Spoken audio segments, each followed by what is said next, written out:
The live TV, सच सबसे आगे। नमस्कार, मैं हूं Iqbal Parvez. The live TV में आपका स्वागत है। भारतीय जनता पार्टी ने नारा दिया था कि इस देश को भ्रष्टाचार मुक्त बनाना है और यही नारा देकर वो सत्ता में आए थे। लेकिन हर रोज़ कहीं ना कहीं से ये खबरें आती हैं, कहीं ना कहीं से कोई ऑडियो लीक होता है, कहीं ना कहीं से कोई तस्वीरें ऐसी सामने आती हैं जो ये दर्शाती हैं कि भारतीय जनता पार्टी के नेता ही भ्रष्टाचार करने में कितने व्यस्त हैं। जी हाँ, बार बार इन पर आरोप लगते रहे हैं और कई बार वो सामने आती रही है ये खबर। साथियों, बिहार से एक बड़ी खबर आ रही है। देवेश कुमार, भारतीय जनता पार्टी के नेता का कथित ऑडियो लीक हुआ है। उसमें यह दावा किया जा रहा है कि करोड़ों रुपए के घोटाले की बात हो रही है। देवेश कुमार, अगर आप इस ऑडियो को सुनेंगे जो मैं आगे आपको सुनाने वाला हूं, उसमें आपको पता चलेगा कि देवेश कुमार अपने शीर्ष नेताओं के बारे में ही किस तरह से बात कर रहे हैं और किस तरह से अभद्र टिप्पणी उनके बारे में कर रहे हैं। साथियों, इस ऑडियो लीक होने के बाद जो है सो देवेश कुमार की मुश्किलें बहुत ज़्यादा बढ़ गई हैं, क्योंकि चारों तरफ से थू थू हो रही है। और थू थू होने की वजह यही है कि भारतीय जनता पार्टी हमेशा ये नारा देती है कि हमें भ्रष्टाचार मुक्त बनाना है देश को, लेकिन बार बार हर बार उनके नेताओं पर आरोप लगते हैं और इस तरह से कोई ना कोई खुलासा होता है जो ये दर्शाता है कि बीजेपी के नेता भ्रष्टाचार में किस तरह से लिप्त हैं या किस तरह से उन पर आरोप लग रहे हैं। साथियों,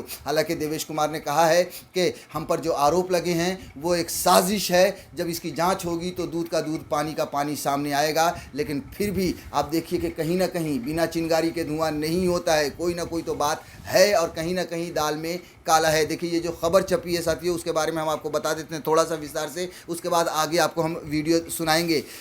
बीजेपी एमएलसी का ऑडियो हुआ वायरल, पार्टी के शीर्ष नेताओं पर करोड़ों रुपए के घोटाले के लगाए आरोप। जी हाँ, ये ऑडियो में आप सुनेंगे कि किस तरह से अपने बड़े नेताओं पर ही, बीजेपी के शीर्ष नेताओं पर ही जो है करोड़ों रुपए के घोटाले का ये आरोप लगा रहे हैं और ये बात कर रहे हैं कि किस तरह से घोटाला हो रहा है।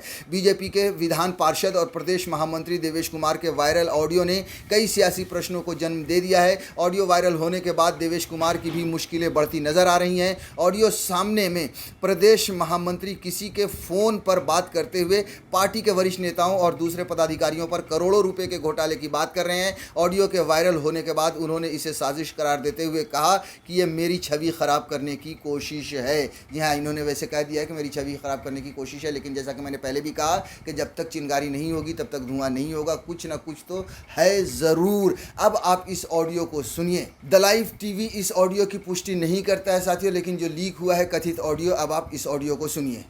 आपने उनको कहा था ये बात, आप ये बोले कि आपके कोई रिश्तेदार वो हमको डिटेल्स हमको दिए ना, जिससे बात करना हम कर लेंगे, बात दिए ना, कर दीजिए, हम देख लेते हैं। कल दिन में भूपेंद्र जी आए हुए थे ना, तो हम बिजी थे बहुत, हम बात नहीं कर पाए। बोल देते, आप उन्हीं को बोलेंगे। अरविंद सिंह चूतिया और ब्लैकमेल, कुछ उसका मन लायक नहीं होगा तो सीधे जाएगा, या उसको आप कहीं मतलब कुछ चीजें हैं शेयर नहीं कीजिएगा तो तुरंत सीधे ब्लैकमेलिंग पे उतर जाएगा, ब्लड प्रेशर बढ़ा लेगा, घर में बैठ जाएगा, फिर नागेंद्र जी से तुरंत नागेंद्र जी का फोन भी आता है। आपको उस सब चीज के लिए भी डील करना पड़ेगा। हर चीज का यहाँ दुनिया में सिस्टम है ना, पूरा हर तरह सिस्टम में। शिवनारायण जी भी चोर है, सब शशि जी भी चोरी कर रहे हैं, तो अब सब किसको कैसे 10 general secretary, 11 general secretary party के दिल्ली में, most of them are incompetent. किसी का आदमी है, कोई किसी का आदमी है। हम तो देते थे कि क्या कर रहे हैं हम, अच्छा क्या टीम बनाई हुई है, ये भी मजबूरी है। कोई किसी का आदमी है, कोई किसी नहीं, वो ठीक है। जगन्नाथ चौहान साला 10 लाख रुपया ले लिया, इंस्टॉलमेंट में ले लेके वो 5-6 लाख, तो मतलब हम देखें कि लिखा हुआ तो हमसे शशि जी क्लियर करा 43 करोड़ का डेफिसिट है, आपको मालूम। तो साथियों, आपने सुन लिया कि किस तरह की बातें हो रही हैं। कहा जा रहा है कि भारतीय जनता पार्टी के कुछ लोगों ने ही इस ऑडियो को लीक किया है। देखिए, आपने सुना होगा कि किस तरह से बातें हो रही हैं। मैंने पहले भी कहा कि द लाइव टीवी इसकी पुष्टि नहीं करता है। अब किस तरह की बातें हुई हैं मैं फिर से आपको बता दूं। देवेश कुमार फ़ोन कॉल में सिर्फ रुपयों के घोटाले की ही नहीं, बल्कि वे पार्टी के वरिष्ठ नेताओं के खिलाफ अमर्यादित टिप्पणी की भी सुनाई दे रहे हैं। उन्होंने पार्टी के संगठन महामंत्री नागेंद्र नाथ, अति पिछड़ा प्रकोष्ठ के प्रदेश अध्यक्ष जयनाथ चौहान और प्रदेश बीजेपी प्रवक्ता अरविंद सिंह पर जमकर अमर्यादित टिप्पणियां की है और कई गंभीर आरोप लगाए हैं। प्रदेश महामंत्री का वायरल ऑडियो लगभग 2 मिनट का है। फिलहाल ये सामने नहीं आया कि वह फ़ोन पर किससे बात कर रहे हैं। वो शीर्ष नेताओं और पार्टी के कार्यशैली पर कई सवाल उठाए और करोड़ों के घोटाले के आरोप लगाए हैं। तो ये है, आपने सुना होगा, ये पूरा है माजरा, ये है पूरा इस ऑडियो में जो कथित ऑडियो लीक हुआ है। साथियों, जब ये खबर पूरी तरह से आग की तरह फैली, जब ये ऑडियो वायरल हो गया और थू थू होने लगी भारतीय जनता पार्टी पर और देवेश कुमार तब उन्होंने कहा कि ये मेरे खिलाफ साजिश है। उन्होंने एक चैनल को इंटरव्यू में देते हुए कहा कि खुद का ऑडियो वायरल होने के बाद बीजेपी नेता ने एक न्यूज़ चैनल से बात करते हुए कहा कि वायरल ऑडियो को एडिट किया गया है। उन्होंने कहा कि इस ऑडियो में जिन लोगों पर घोटाले के आरोप लगाने की बात कही जा रही है उनका वे सम्मान करते हैं और वे उनके आदरणीय हैं। उन्होंने कहा कि उन्हें कभी भी पार्टी के किसी भी छोटे या बड़े कार्यकर्ता पर या फिर नेता के खिलाफ ऐसा नहीं बोला।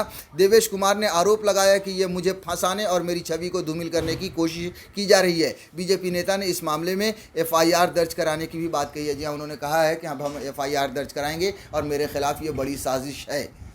साथियों, अब भ्रष्टाचार पर बात चली है तो फिर भारतीय जनता पार्टी के भी उन नेताओं पर रोशनी डाल देते हैं जो भ्रष्टाचार में लिप्त पाए गए थे, लेकिन भारतीय जनता पार्टी ने उन्हें छुपा लिया, उस पर पर्दा डाल दिया। अब उन पर कोई सीबीआई या सीआईडी या ईडी का कोई छापा नहीं पड़ता है। बड़े से बड़े नेता हैं जो भारतीय जनता पार्टी में, बहुत सारे नेता जो दूसरी पार्टी से भी जाकर वहां पर सफ़ेद हो चुके हैं। जी हाँ, भारतीय जनता पार्टी जिन नेताओं को भ्रष्टाचारी कहा करती थी और जिन दूसरी पार्टियों को भ्रष्टाचारी कहा करती थी, उन्हीं नेताओं को अपने में शामिल करके साथियों उन्हें जैसे वॉशिंग मशीन में धोकर साफ सुथरा कर दिया है। अब इससे बड़ी और क्या बात होगी। दोगलेपन की भारतीय जनता पार्टी की कहते हैं कि हमें भ्रष्टाचार को साफ करना है, भ्रष्टाचार मुक्त भारत करना है, लेकिन भ्रष्ट नेताओं को अपनी पार्टी में शामिल कर लेते हैं। देखिए, कई ऐसे नेता, देखिए इसकी एक खबर छपी थी, रिपोर्ट छपा था कि भ्रष्टाचार के आरोपों से घिरे 7 नेता जिन पर सीबीआई और ईडी के छापे नहीं पड़ेंगे। बीएस येदियुरप्पा कर्नाटक में भ्रष्टाचार का चेहरा होने के बावजूद वह दोबारा राज्य के मुख्यमंत्री बने हैं। येदियुरप्पा भूमि और खनन घोटाले के आरोपी हैं। उनके यहां से बरामद डायरियों में शीर्ष भाजपा नेताओं और जजों और वकीलों को भारी रकम के भुगतान का जिक्र होने के बाद भी आज उनका बड़ा कद है। आप देखिए, बीएस येदियुरप्पा, उनके यहाँ से जो डायरी जब्त होती है उसमें भारतीय जनता पार्टी के नेताओं का भी नाम है। उसके बाद भी येदियुरप्पा जो सो मुख्यमंत्री होते हैं। क्या ऐसे ही भ्रष्टाचार मुक्त भारत बनेगा? नहीं बनेगा, क्योंकि मुझे लगता है कि भारतीय जनता पार्टी से बड़ा भ्रष्टाचारी पार्टी कोई और हो नहीं सकती। साथियों, दूसरा नाम हम आपको बताते हैं, बेल्लारी के रेड्डी बंधु। चुनाव से पहले सीबीआई ने 16,000 कर्नाटक के 2018 के चुनाव से पहले सीबीआई ने 16,500 करोड़ रुपए के खनन घोटाले में किसी तार्किक अंत तक पहुंचे बिना बेल्लारी बंधुओं के खिलाफ जांच को शीघ्रता से समेट लिया गया। जी हाँ, इनके खिलाफ 16,500 करोड़ रुपए के खनन घोटाले का नाम था, इस पर जांच होनी थी, लेकिन सब रुक गई बेल्लारी रेड्डी बंधु को। भारत की संपदा की इस कदर खुली लूट के इस मामले में मोदी सरकार ने रेड्डी बंधुओं को यूं ही जाने दिया क्योंकि भाजपा को उनकी जीत की ज़रूरत थी। उनके मामले को उजागर करने वाले वन सेवा के अधिकारी को मोदी सरकार ने इसी महीने बर्खास्त कर दिया। ये जब खबर आई थी साथियों, जब ये आर्टिकल छपा था, कब छपा था ये भी मैं आपको डेट बता दूं कि 22 अगस्त 2019 को छपा था। उस समय उनके मामले को उजागर करने वाले वन सेवा के अधिकारी को मोदी सरकार ने बर्खास्त कर दिया था। आप सोचिए कि भारतीय जनता पार्टी के जो भ्रष्टाचार को अगर कोई उजागर करता है तो उसे मोदी सरकार जो है सो बर्बाद कर देती है, उनको निलंबित कर देती है, उन्हें जॉब से बाहर कर देती है। हिमंत बिस्वा शर्मा, जी हाँ, जो अभी असम के मुख्यमंत्री बनाए गए हैं, उन पर भी बड़े भारी जो है सो आरोप थे भ्रष्टाचार के। पूर्वोत्तर से के अमित शाह कहे जाने वाले हिमंत बिस्वा शर्मा कभी कांग्रेस पार्टी में होते थे और उन पर भ्रष्टाचार के आरोप थे। भाजपा ने उनके खिलाफ मोर्चा खोल रखा था और उनके खिलाफ एक बुकलेट तक तैयार किया था कि वे गुवाहाटी के जलपूर्ति घोटाले के मुख्य आरोपी हैं। इस घोटाले को एक अमेरिकी निर्माण प्रबंधन कंपनी की संलिप्तता के कारण लुई बर्जर मामले के नाम से भी जाना जाता है। लेकिन बाद में सोचिए साथियों कि हिमंत बिस्वा शर्मा भारतीय जनता पार्टी में शामिल होते हैं और अब आसाम के मुख्यमंत्री बनाए जा चुके हैं हिमंत बिस्वा शर्मा। उसके बाद आप देखिए कि शिवराज सिंह चौहान, सीबीआई ने 2017 में मध्य प्रदेश के तत्कालीन मुख्यमंत्री को व्यापम घोटाले में क्लीन चिट दे दी थी। क्या कांग्रेस पार्टी में होने पर शिवराज सिंह इस तरह छूट सकते थे? जी हाँ, व्यापम घोटाला एक बहुत ही बहुचर्चित घोटाला है जिसमें बहुत लोगों की जान तक गई है, जिसमें बहुत सारे ऐसे पत्रकार हैं जो इसकी खोजबीन कर रहे थे, उन लोगों की भी संदिग्ध मौत हुई है साथियों। उसमें जो है शिवराज सिंह चौहान को क्लीन चिट मिल गई क्योंकि भारतीय जनता पार्टी की सरकार है, मोदी सरकार है। साथियों, एक नाम है रमेश पोखरियाल। रमेश पोखरियाल भारत के मानव संसाधन विकास मंत्री हैं। उत्तराखंड के मुख्यमंत्री रहने के दौरान वह दो बड़े घोटालों के केंद्र में थे, एक भूमि से संबंधित और दूसरा पंच बिजली परियोजनाओं से जुड़े भ्रष्टाचार के विभिन्न मामलों के कारण उनके शासन की छवि इतनी बुरी थी कि भाजपा को उन्हें 2011 में पद छोड़ने के लिए बाध्य करना पड़ा था। जाहिर है अब न तो सीबीआई को और न ही उत्तराखंड सरकार को पोखरियाल पर भ्रष्टाचार के आरोपों की तह में जाने की जल्द है। जांच के केंद्र में होने के बजाय आज वो मोदी सरकार के एक प्रमुख मंत्रालय को संभाल रहे हैं। नारायण राणे का भी नाम इसी में शामिल होता है साथियों। तो साथियों, देश में ऐसे बहुत सारे ऐसे बड़े नेता हैं जिन पर भ्रष्टाचार के बड़े बड़े आरोप लगे, लेकिन मोदी सरकार ने उन्हें बचा लिया, उन्हें छुपा लिया। जिन्हें जेल में होना चाहिए था उन पर कोई जांच नहीं होती, उनके घर पर कोई सीबीआई ईडी नहीं जाती। तो ये है मोदी सरकार का किरदार, ये है प्रधानमंत्री नरेंद्र मोदी का किरदार। ये भ्रष्टाचार मुक्त भारत बनाने की बात करते हैं, लेकिन सबसे बड़े बड़े भ्रष्टाचारी इन्हीं की पार्टी में मौजूद हैं। द लाइव टीवी, सच सबसे आगे।